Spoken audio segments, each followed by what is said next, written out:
জন্য প্রকল্পটি অত্যন্ত তাৎপর্যপূর্ণ। প্রকল্প বাস্তবায়নের বিকল্প কোনো কিছু নেই। এটা এই এলাকার মানুষের প্রাণের দাবি। এই এলাকার মানুষকে বাঁচাতে গেলে এই তিস্তার যে প্রকল্প, মেঘা প্রকল্প যেটা রয়েছে, এটা আমাদের বাস্তবায়ন করতে হবে।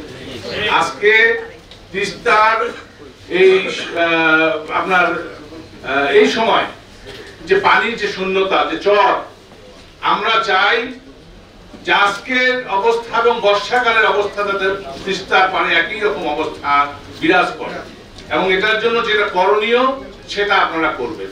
এর বিকল্প আমাদের কাছে কিছু নাই। আমরা চাই যত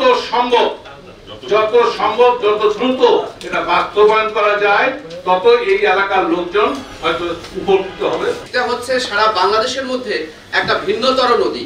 আমি বলি, এই নদী যদি আমরা মার্চ মাসে গিয়ে একটা গ্রাম দেখলাম, আমরা এপ্রিল মাসে গিয়ে দেখবো ওই গ্রামটা নেই, পুরোটা পানিতে চলে গেছে। আমরা জুলাই মাসে গিয়ে দেখবো সেখানে চর জেগেছে। আমরা শীতে গিয়ে দেখবো সেখানে চাষাবাদ হচ্ছে। অর্থাৎ 65-65 যে আইন আছে, এটা এই নদীতে প্রয়োগযোগ্য নয়। নদী পাড়ের মানুষ যারা ছিল, যাদের ভেঙে গেছে, তাদেরকেই এই জমি দিতে হবে। এই জমি তারাই মালিক।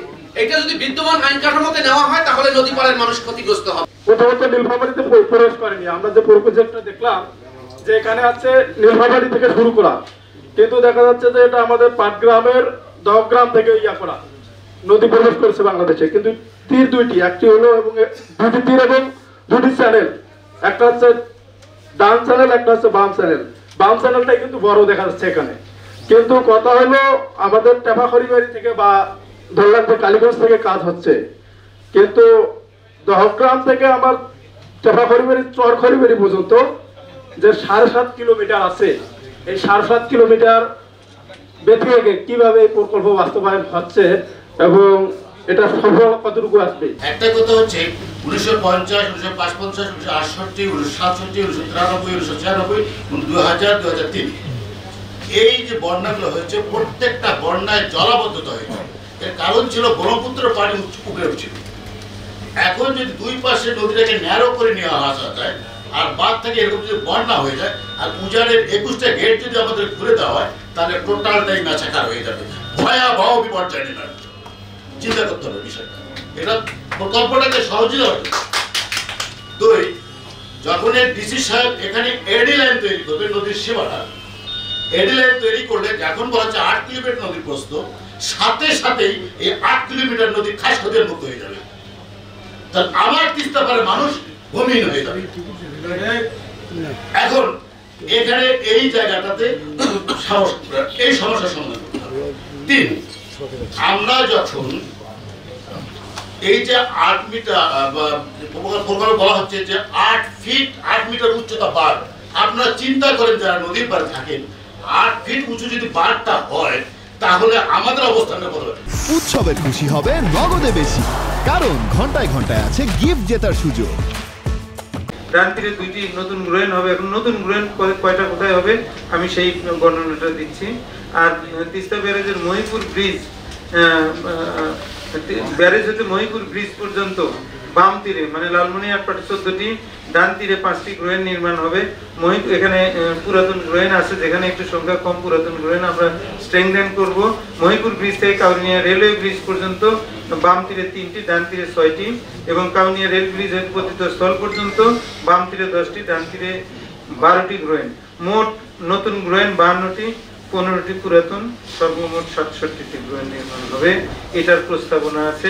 এর উপরে মডেল যখন আমরা এই লোন পাবো, প্রজেক্ট পাস হওয়ার আগে, জিপিপি করার আগে আমরা নদীর ক্রস সেকশন নেব এবং অন্যান্য ডাটা আমরা কালেক্ট করব, করে ডিটেল ডিজাইন করতে হবে।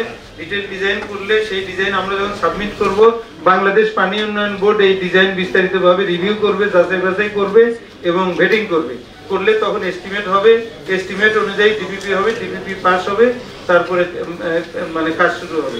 সরকার তিস্তা নদীর ভারত এবং সিকিমের অংশে গজলডোবা এবং অন্যান্য প্রবাহ নিয়ন্ত্রণকারী ব্যবস্থা নির্মাণের পূর্বে ঐতিহাসিক প্রবাহের ভিত্তিতে পানির ন্যায্য হিস্যার দীর্ঘমেয়াদী এবং 12 মাস ব্যাপী চুক্তির মাধ্যমে বাংলাদেশ অংশে অর্থনৈতিক কর্মকাণ্ড চলমান রাখার জন্য এবং জলজ পরিবেশ এবং প্রতিবেশ রক্ষার জন্য প্রয়োজনীয় পানি প্রাপ্ততার চুক্তির করার সমস্ত উদ্যোগ গ্রহণ করতে হবে।